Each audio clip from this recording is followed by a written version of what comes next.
Today I'd like to talk to you about RC circuits. We've talked about these in lab yesterday. We explored them a little bit through this simulation program. I'd like you to formalize some of that learning in your notes today. So RC refers to resistor and capacitor in series. So if we could start by drawing out the circuit, we've got 900 ohms, we've got 50 microfarads, we've got an 8-volt battery. We've got a switch that is currently in the open position.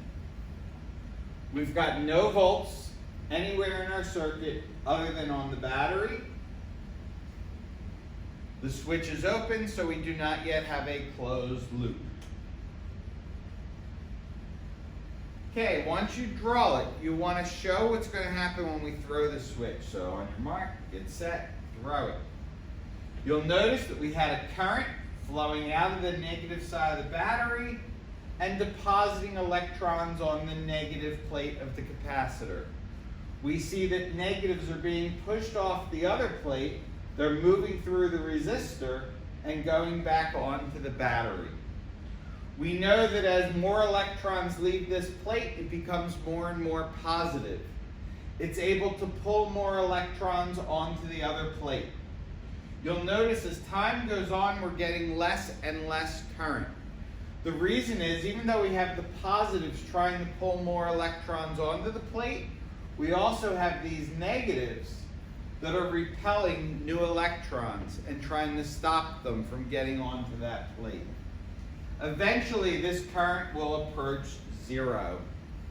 Now, we're only measuring to the nearest milliamp, so it will indeed read zero. But if we carried it out more places, we'd see that current diminishes and diminishes and never quite totally goes away. We could see as the current drops to zero, the voltage on the resistor drops to zero, because we know that I equals V over R. So if we have no current, we are going to have no voltage on the resistor. However, we are going to have lots of voltage stored on our capacitor. Okay, as we store charge, we have a voltage between the two plates, a potential difference, if you will, between the two plates. That should eventually reach 8. And the charge has reached almost its maximum again. Based on the number of decimal points displayed, things should eventually hit a point where we're seeing them reach equilibrium. So this is the charging process through a resistor. Now, if we had a larger resistor, that would slow the flow of electrons, which would mean it would take longer for this capacitor to charge. So I'd like you to have two different drawings. One of your initial conditions and one of your final conditions. Now notice I changed the resistance here. You don't have to change yours.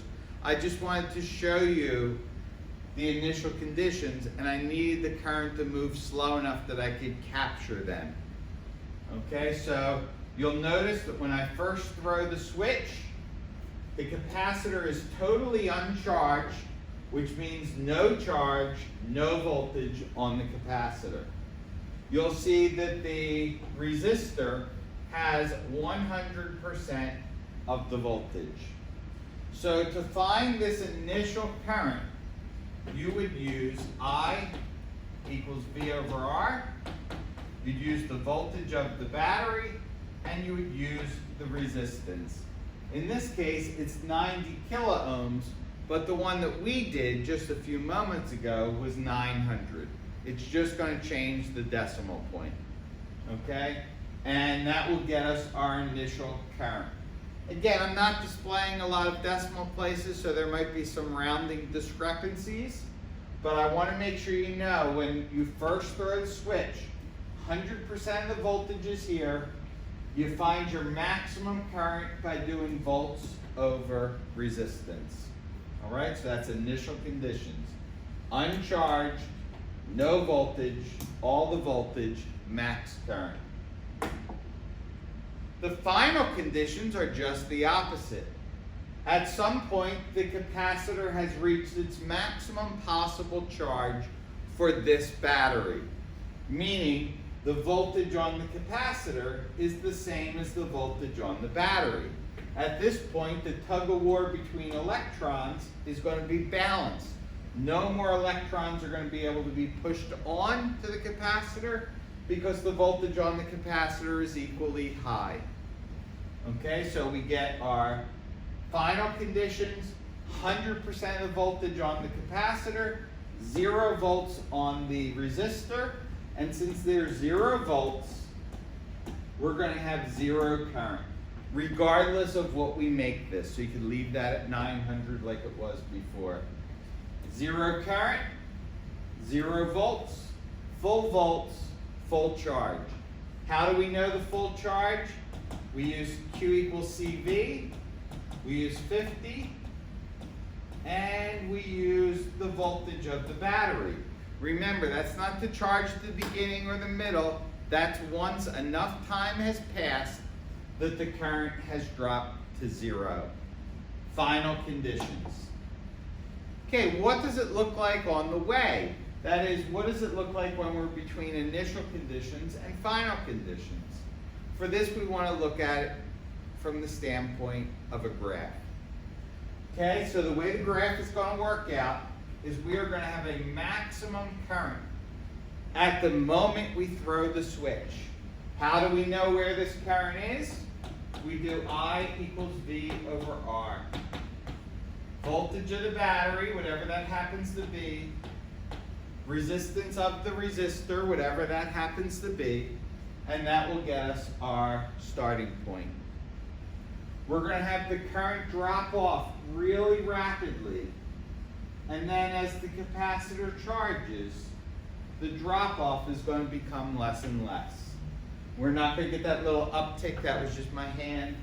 We're going to asymptotically approach 0 current. We're going to get closer and closer to the x-axis.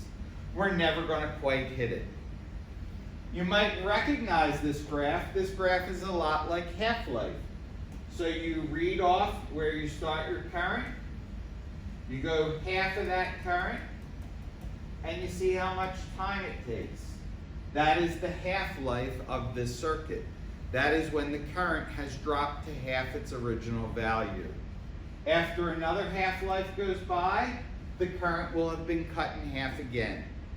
You're getting it cut in half over and over and over again. You will never quite reach 0. It's a lot like in football when you get penalized half the distance to the goal.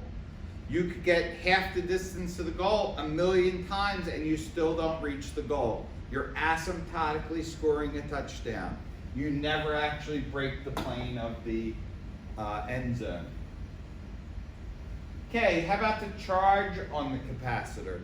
Well, the charge starts out at 0. The charge is going to hit some value when it's fully charged. We find that by doing Q equals CV. We use the capacitance of the capacitor and the full voltage of the battery. Now realize it never really gets to fully charged, but it gets really, really close. So it goes up really quick, and then asymptotically will approach full charge. Finally, voltage. We're going to have 3 different graphs for voltage. The battery will have a certain value, and it's not going to change.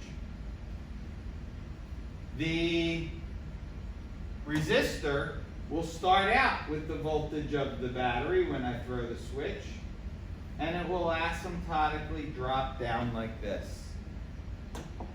The capacitor, on the other hand, will start at 0 and asymptotically approach the charge of the battery. So we're going to have a graph that looks something like this. The resistor's in green, dropping off towards 0. The capacitor is having its voltage approach the voltage of the battery, And the battery, again assuming little to no internal resistance, will have a perfectly flat, never changing voltage. So I hope you have a better understanding of how RC circuits work. And RC circuits can be really important when we're using things and we want to time them. These will be very accurate. We could definitively say how long it's going to take for a certain event to occur.